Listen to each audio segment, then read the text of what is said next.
Bonjour Aminel Khatmi, vous êtes le président du Printemps républicain. C'est une association qui organise avec d'autres un grand débat parce qu'il y a 3 ans, c'était la tuerie de Charlie Hebdo et vous l'avez intitulé ce grand rassemblement Toujours Charlie, la mémoire et le combat. Vous dites que l'on est toujours Charlie aujourd'hui en France ?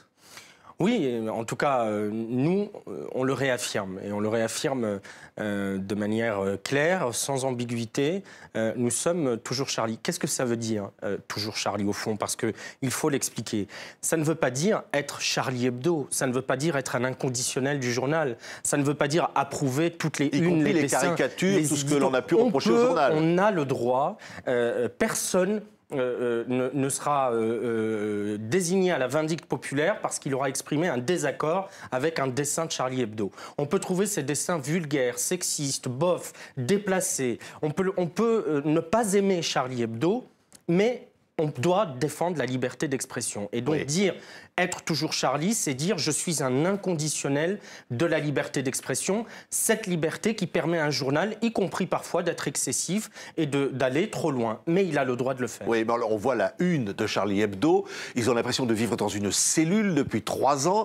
Ils disent qu'un journal acheté sur 2 pratiquement sert à financer l'entretien de leur propre sécurité. Ils sont toujours menacés de mort. Bien sûr, les membres de la rédaction, pour beaucoup d'entre eux en tout cas, sont placés sous protection policière. Les locaux du journal, effectivement, ressemblent à un bunker, tant les conditions de sécurité sont absolument immenses. Et ça, c'est un fait grave. De dire qu'en France, en 2018, il y a des journalistes qui sont protégés par la police parce qu'ils défendent des opinions. Ça, dans une démocratie, ça ne devrait pas arriver. Et donc, c'est ce que nous voulons dire aussi, c'est que ce n'est pas acceptable. Oui. Il faut qu'on ait une presse libre, avec des journalistes libres, d'exprimer leurs opinions. Les lecteurs et les citoyens, et je pense en particulier, puisque je le suis moi-même, les musulmans ont le droit de ne pas aimer certains musulmans, en tout cas, il ne faut pas englober, mais certains musulmans ont le droit de trouver que certains dessins sur l'islam sont excessifs. C'est leur droit et c'est leur liberté. Mais Charlie a le droit de le faire, a le droit de continuer à exercer son métier et à profiter de la liberté d'expression. Oui, on avait entendu les assassins de Charbes, de Wolinski, de Cabu, de Tinius dire, après la tuerie, il y a 3 ans, on a tué Charlie Hebdo. Ils lui ont redonné... il n'a jamais été aussi vivant, j'allais dire. Ils ont voulu tuer Charlie Hebdo et ils lui ont offert, pardon, ce n'est pas le bon mot, mais la plus grosse vente de son histoire avec le fameux numéro des survivants. Non, ils n'ont pas évidemment tué Charlie Hebdo. Il y a une équipe extraordinaire qui continue le travail, qui toutes les semaines sort un journal, fait vivre la liberté d'expression. Et il y a les amis de Charlie. Ils seront là, un plateau tout à fait exceptionnel, de personnalités de premier plan. Je crois qu'on a rarement réuni un donc plateau. Vous les rassemblez donc samedi au Folies Bergères à Paris, la veille de la commémoration officielle. Elisabeth Badinter, de très très nombreux intervenants. Vous organisez cela avec le comité Laïcité République et la LICRA. Ça veut dire que c'est apolitique, toutes les confessions sont invitées. Réellement, elles seront là? Bien sûr, il y aura des responsables politiques de tous les bords, en tout cas des bords républicains, évidemment, on n'a pas invité l'extrême droite.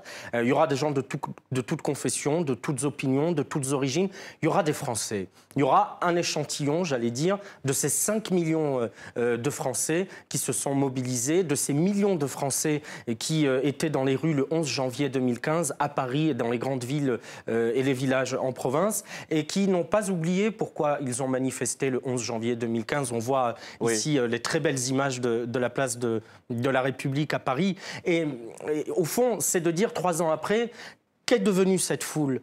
Que sont devenus ces messages? On a l'impression parfois que cette foule s'est un peu dispersée. C'est normal. On a l'impression que cet esprit du 11 janvier est un peu disparu. C'est normal. On entend moins dire « je suis Charlie aujourd'hui ». Oui, évidemment, là, on est 6 jours après l'attentat. Il y a une émotion incroyable. Le temps fait son affaire. Les gens passent aussi à autre chose, vaquent à leurs occupations. Donc, l'émotion, évidemment, année après année. Mais cet esprit-là, vous dites... Mais l'esprit doit demeurer. Encore réellement, vous pensez? Bien sûr, il perdure, il doit perdurer. Même s'il y a des critiques, on entend encore aujourd'hui des gens dire « je ne suis pas Charlie ».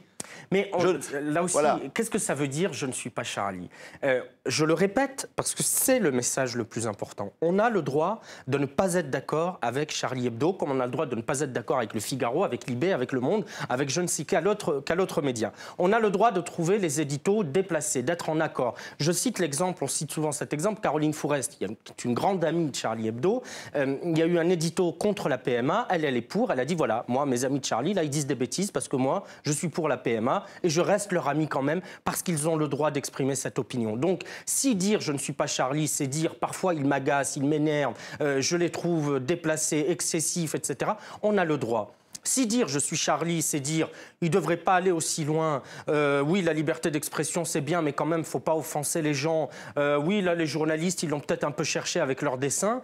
Non, ça, ce n'est pas acceptable. Et ça, c'est ce qu'on entend aussi. Et on entend d'ailleurs l'actuelle direction de Charlie Hebdo dire aujourd'hui que la liberté d'expression est menacée. Oui, bien sûr. Et donc, il faut combattre ces messages. Quand un grand dirigeant d'un grand titre de presse qu'est Mediapart, quand Edoui Plenel dit Charlie Hebdo participe d'une guerre contre les musulmans, ce sont des propos qui sont indignes d'un grand journaliste et de quelqu'un qui Il a reconnu que ces propos avaient été excessifs. Hein, oui, mais il les a dit. Et il les a dit, et en les formulant, il a posé une cible sur le dos des rescapés de Charlie Hebdo. On ne peut pas dire qu'un journal participe d'une guerre contre une quelconque religion. Charlie Hebdo est un journal satirique qui n'a que l'irrévérence et la transgression comme boussole. Il se moque de tout, de tous les pouvoirs, de tous les ordres, de toutes les religions. Il se moque des prêtres qu'il dessine avec des enfants. Il se moque des rabbins, il se moque des imams. Il se moque de tout.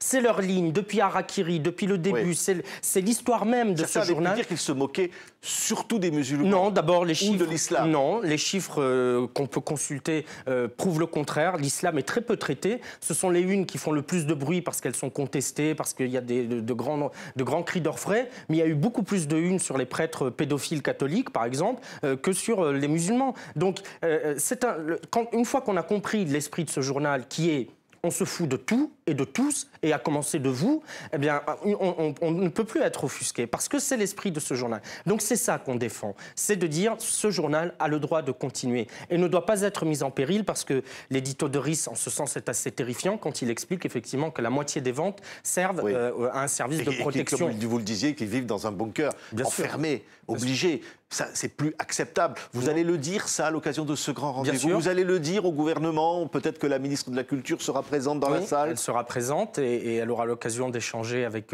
des membres de l'équipe et de la rédaction.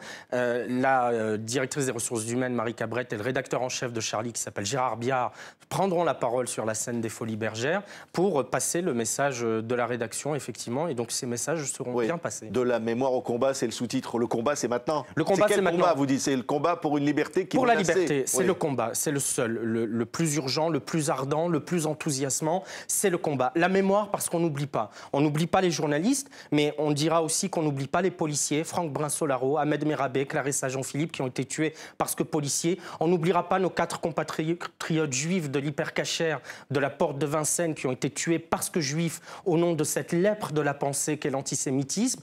Et donc, ça, c'est la mémoire. On ne vous oublie pas et on ne vous oubliera jamais. Et en même temps, l'heure est venue au combat. Parce qu'effectivement, il y a de plus en plus de gens qui disent « je ne suis pas Charlie, je ne suis plus Charlie ». Et donc le combat, c'est de rappeler que la liberté d'expression est une valeur fondamentale de notre pacte républicain. Elle ne se négocie pas, elle ne se tranche pas. On n'est pas pour la liberté d'expression le lundi et un peu moins le mardi. La liberté d'expression, elle se prend, elle se vit, elle s'accepte pleinement. Merci Amine El Khatmi d'avoir été aujourd'hui notre invité sur TV5 Monde. Merci à vous.